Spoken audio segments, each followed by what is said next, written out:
ভারতে বিলাসী জীবন, 2 আধার কার্ড, সীমান্তবর্তী ভ্রমণ, এসব নিয়ে এখন চর্চার কেন্দ্রে বাংলাদেশের এক মডেল ও অভিনেত্রী।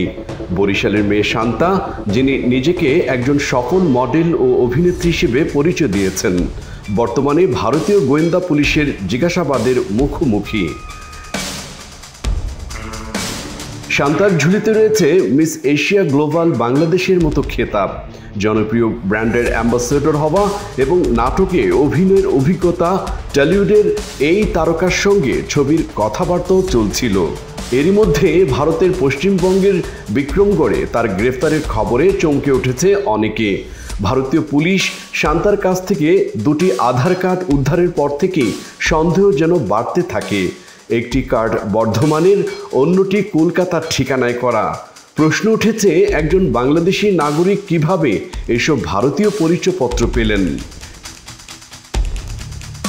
শান্তার বন্ধু সুমন চন্দ্রশীল নামেও তদন্ত চলছে। পুলিশ জানিয়েছে, সুমন দীর্ঘদিন বেহালায় থাকতেন, এমনকি এক নারীকে বিয়েও করেছেন। তার নামেও আধার কার্ড পাওয়া গেছে। বিজয়গড়ে শান্তার ভাড়া বাসা থেকে উদ্ধার হয়েছে একাধিক ব্যাংক সংক্রান্ত নথি।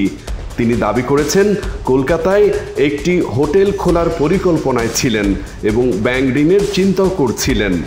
তদন্তকারীরা এখন জানার চেষ্টা করছেন, প্রকৃতপক্ষে এই অর্থায়নের উৎস কী এবং আদৌ কোনো আন্তর্জাতিক চক্র এতে জড়িত কিনা।